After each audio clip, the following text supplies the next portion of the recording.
Good morning. First of all, if I have to pause this video at any point, it'll be because somebody's come in the room or there's something kicking off and I can't have any background noise. So if all of a sudden, there's a bit of time lapse between sentences, that'll be why. I'm making this video on addiction. I'm spreading awareness about it from my own experience and from just what I know on a whole, from knowing many people who are addicts, quite a few being here. Now, I personally, and I've always said this from day one, I like to use the 50-50 approach when it comes to addiction. 50% is in our DNA. We can't help that. We shouldn't be held accountable for that at all. But there's 50% which is in our choice and the choices we make. And it's that 50% is what makes us, as addicts, selfish. Now, I can say from my own experience, I've been a gambling addict and always been a recovering gambling addict. It can strain relationships. I know from being an ex-alcohol dependent drinker, it can cause relationships. There's somebody that I'm hoping can benefit from this video. I'm not mentioning any names because that's not fair. It's somebody I communicate with myself, someone who I've got a lot of time for, and I'm hoping they can get something out of this. So yeah, the 50-50 approach, there is actually certain DNA types in science, believe it or not, which cause addictive personalities, and which can subsequently, if that's the right word, lead on to other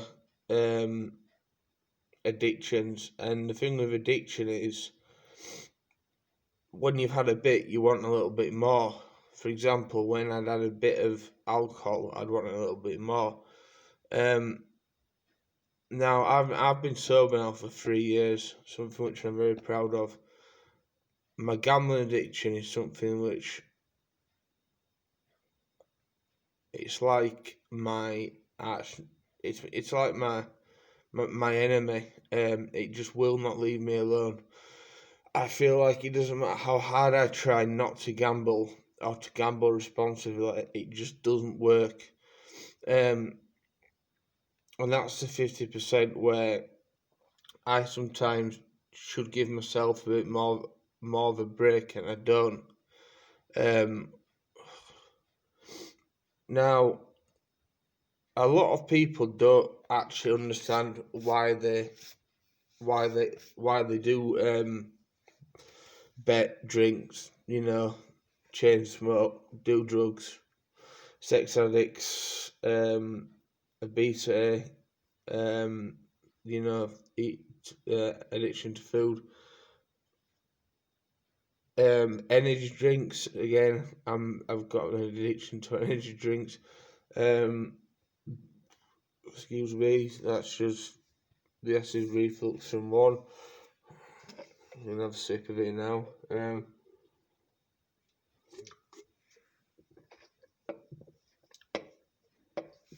So yeah, a lot of people don't actually know why they gamble. My advice is to do some brainstorming. Just simply get a sheet of paper, record on the sheet of paper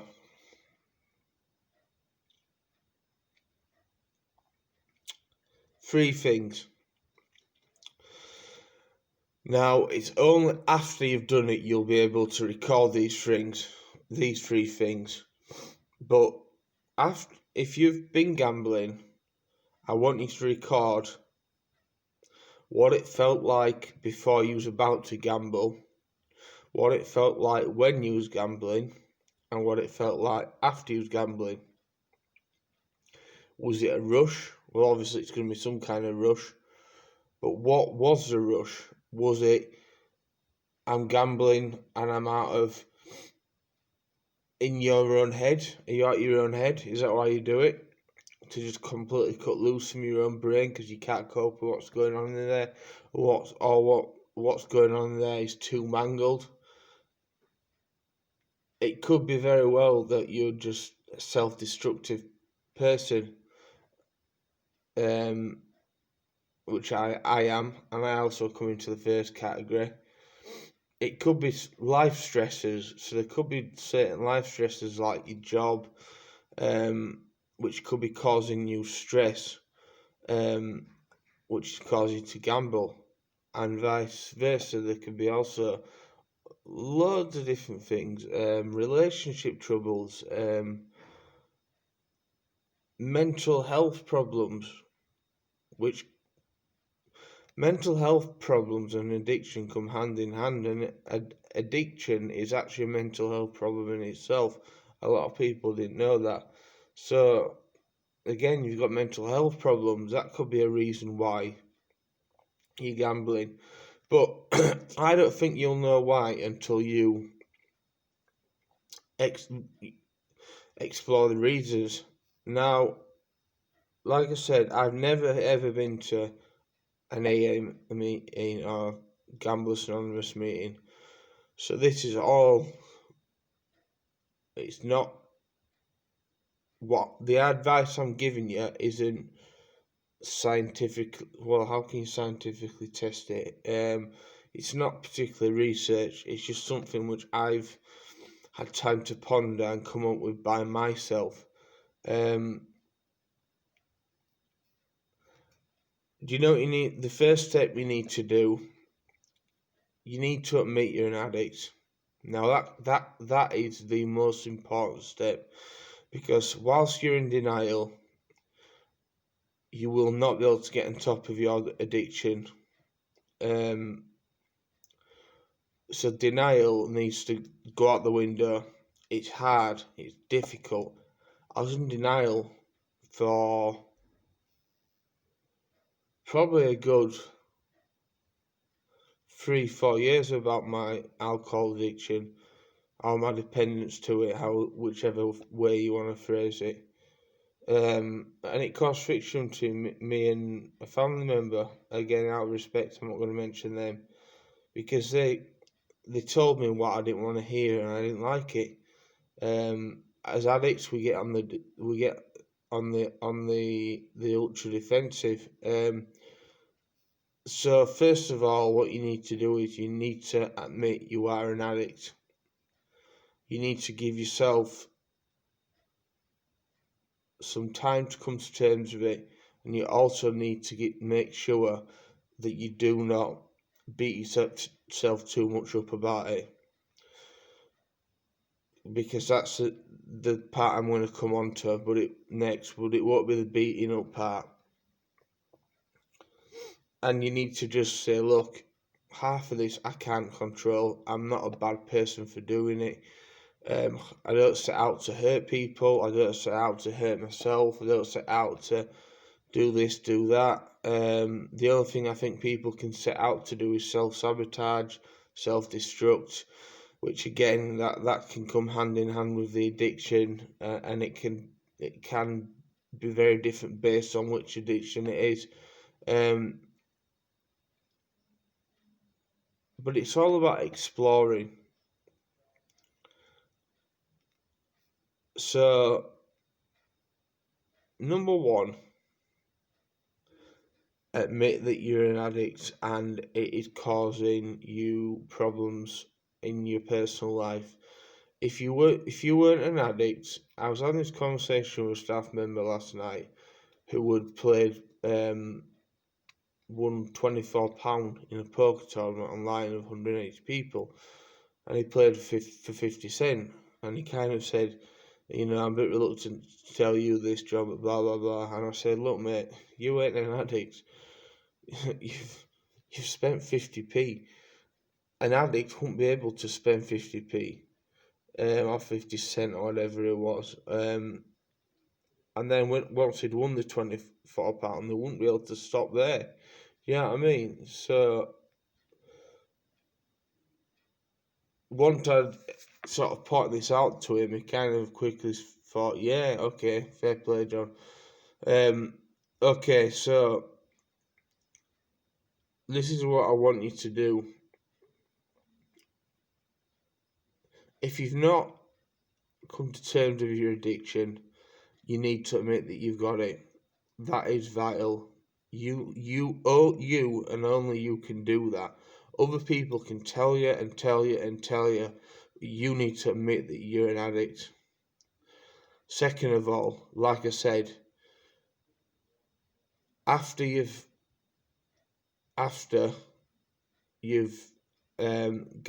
gambled, drank, whatever it is your addiction is, had sex, taking your drugs, whatever, I want you to talk about what's going through your brain before, during, and after.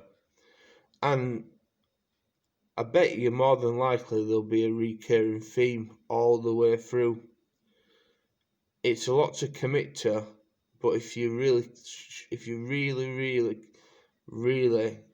serious about beating the addiction you've got, or at least getting on track of it, because you'll never beat it, you'll always be looking over your shoulder. That's how I feel you need to go. Now, this is the next part where I've had to have a good look in the mirror at myself, and seen what it has done, what it can do to other people. The 50% is the second part, and this is the part that we are in control of, and this is the part that does make us quite selfish as addicts. This is the conscious choice, and again, I think this method of filling in what was going on before, during, and after will help you identify why you are being that selfish person, because addiction is a selfish thing. There's no two ways about it. A lot of addicts hate hearing that, and I bet you I've lost a lot of subscribers through these videos because they probably see one of my videos and they thought, oh, that I'm going to be like here because I'm an addict myself, and that it's just not going to wash that way with me. I'm too honest. I speak too straightforward. I call a spade, and it's something which is just part of me. And just as I've had to look in the mirror, if you really want to beat this, you need to do the same thing, because it can cause strains with relationships. You know, like for example, I can reflect back, and there was other circumstances surrounding the breakup with my first and only love, but a big part of it was my gambling addiction. And a few months before, my grandma told me that, John, she's going to leave you. You're proving that you can't provide. A woman is looking for a man to be able to provide. And I didn't really believe her. And it turns out that my ex could deal with my drinking relapses, could deal with them kind of things. She couldn't deal with the gambling side, because she said, we've been together 2 years and I feel like I've been married to you for 30.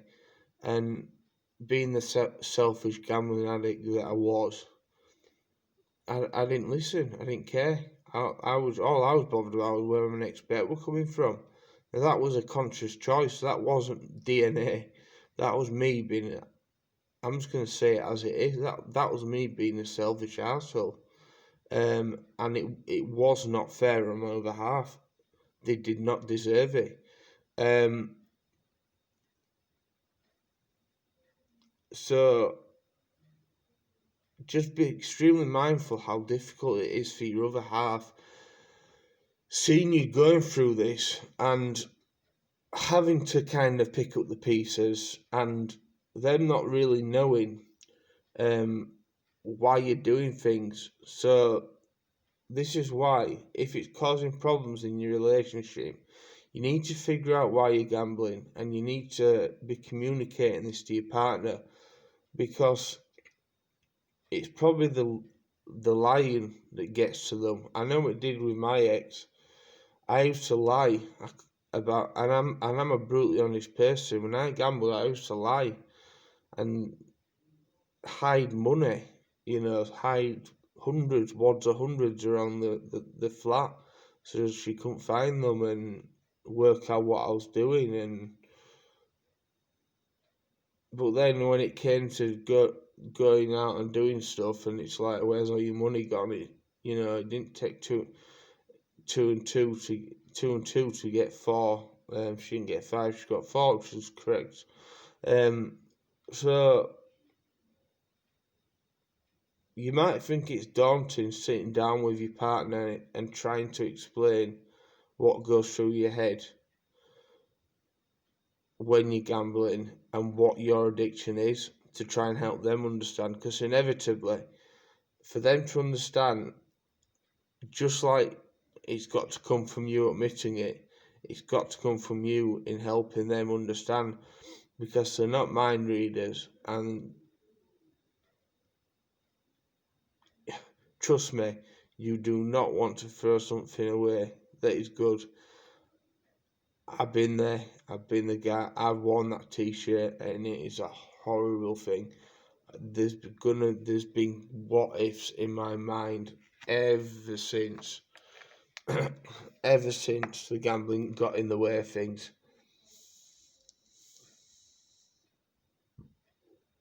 And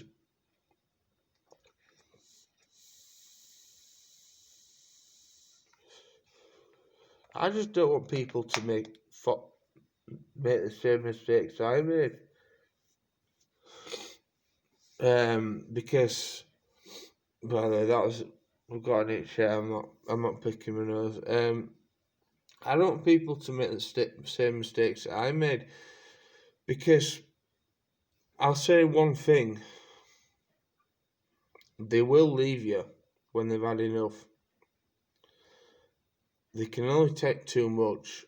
They're a human being just like the rest of us. They have feelings, and just like we have feelings and we go through stuff with our addictions, they go through it as well. And I feel like the most important thing to do is communicate, at the very least, to them. Even sitting them down and saying, right, I don't know why I'm doing this. I know it's having an impact, but I'm going to explore the reasons into it. And maybe show them this video and say, if I gamble, I'm going to record afterwards, before, during, and after, what was going through my mind. Was I thinking of my partner? Was I thinking of the repercussions, the financial repercussions if it's gambling? I'm talking gambling primarily because it's my Achilles heel, so to say, my chronic addiction, and just let them know that you do have something in mind, and that you are prepared to work your butt off to get this thing under control, to save your relationship. Because if they're standing by you,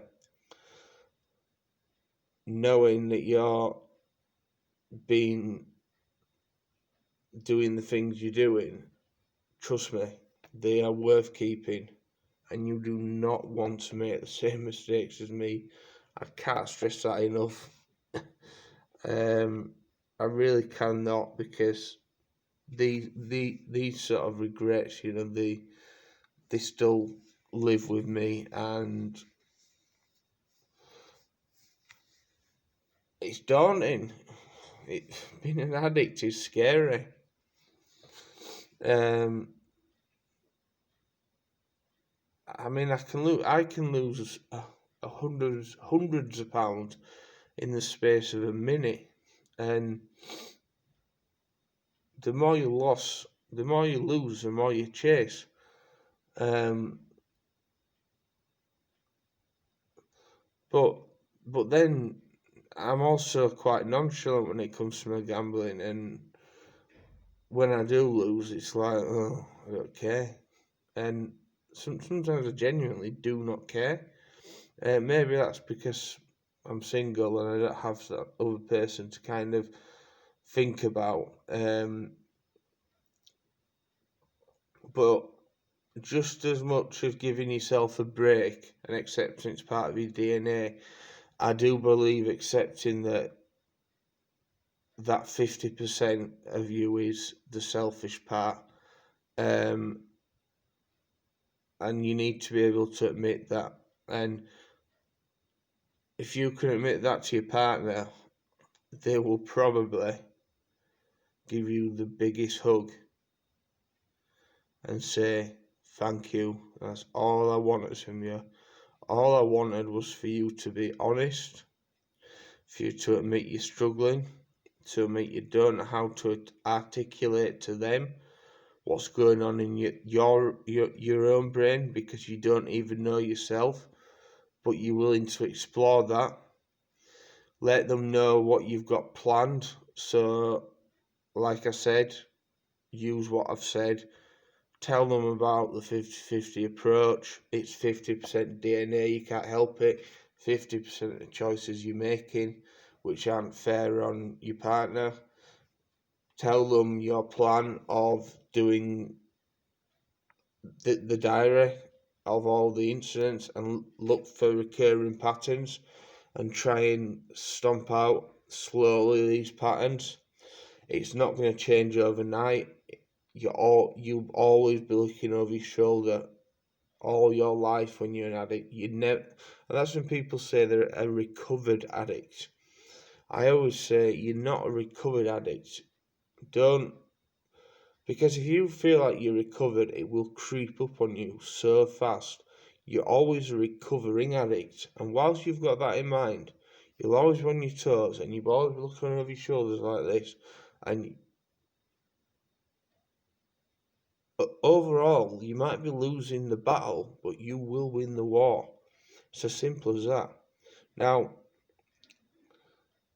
if this video, if you think it's going to benefit your partner, parents, siblings, whatever, please show them. Because I want them to know what the information I passed on, and that I, as a gambling addict, recognise that it's not fair what they're putting you through, even though they haven't sort of thought to themselves, actually today I'm going to get up and I'm going to do this and I'm going to cause my partner loads of distress.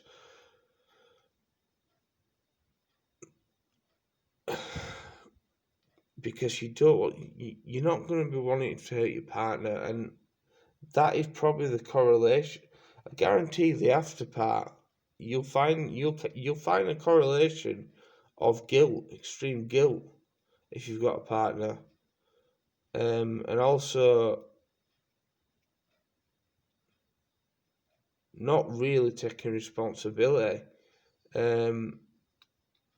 So it's time to step up and make them small little steps, baby steps. No one expects you to be able to run before you can walk, but it has to come from you, and you need to give yourself a break.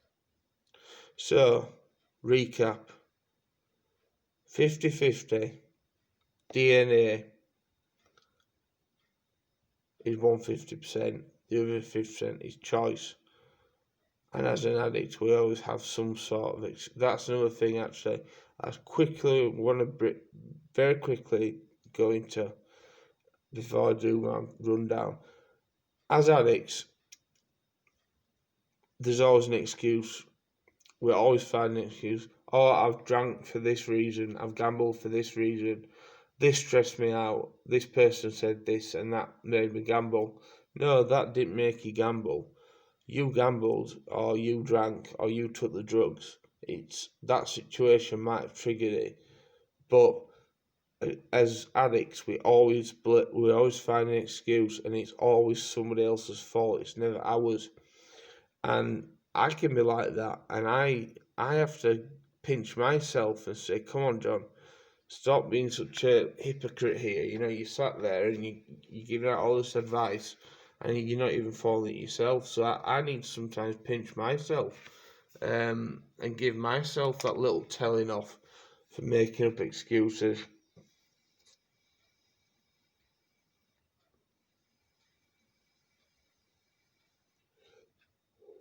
Because I guarantee that will be getting to the other half as well, the constant excuses. So that comes into the second 52% scheme. Sorry, half of it. Right. Let me start the recap again, because it's been quite a long video, but hopefully it's been beneficial. Right. Number one, 50-50. 50% is in your DNA. You cannot help it. You have that gene in your body. You didn't choose to have it there. It could be a gene that is from 200 years ago, from a family member that nobody even knew about, but genetics passed away down the line. So that is the first part. 50% isn't your fault. Lay off yourself, give yourself a bit of a break. 50% of it is your fault. You're making decisions to carry out these addictive behaviours. You're not realising the impact it's having on other people, and you're thinking about yourself, and it's selfish. And it always seems to be somebody else's fault. Now, with that 50-50 approach, I recommend, after you've carried out the behaviour, to keep a diary of what was going on beforehand, during, and after the event in your head, and be completely honest. You've got to admit, first of all, that you are an addict. You've got to admit you're never a recovered addict, you're always a recovering addict.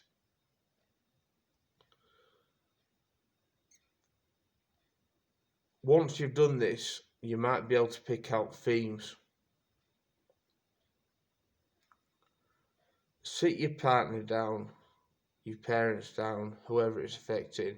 Let them know that you take ownership for your addiction, but you're really trying and you're exploring ways, and explain the ways you're doing that. Whether you choose to listen and use my methods or not is completely and utterly up to you. Let them know you love them, and that they do come first, even though it might not feel that way. Show them this video so they can learn from it. And if they're really keen, get them to read up on it as well, which will probably help.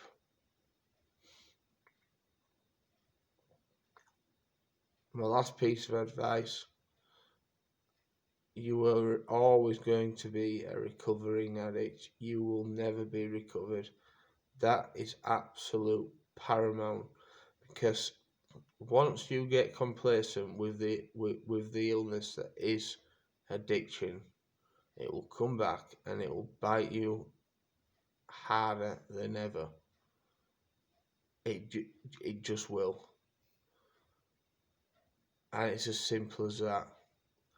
And if you ever relapse, don't give yourself too hard a time, but look into the reasons why.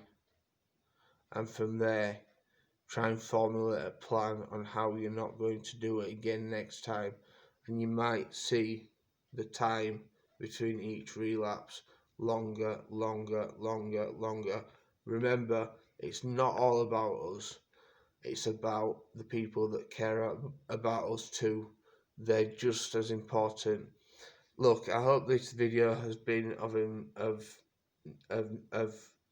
knowledge. I hope I passed on some techniques that I use personally. I don't claim to know everything. I'm not an addiction therapist, so that's also important. It's important for me to explain to you. So don't think what I'm saying is been proven and tested. It's just what I think and believe from the years of being able to finally actually look in the mirror over the last decade of my life and think, gee, wow, John, I can't believe that you didn't see it. You were so selfish. And on that note, to you people watching someone or living with someone with the addiction, I really do feel for you guys. And if there's anything that I can do to help you, um, as the people watching the addict, my inbox is always open for you. Because you are just as important, and I want to stress that, and hopefully that this video has stressed that too. And my inbox is open to absolutely anyone. So on that note, I'm going to call the video there, and hopefully I've been of some help. Thank you. Goodbye.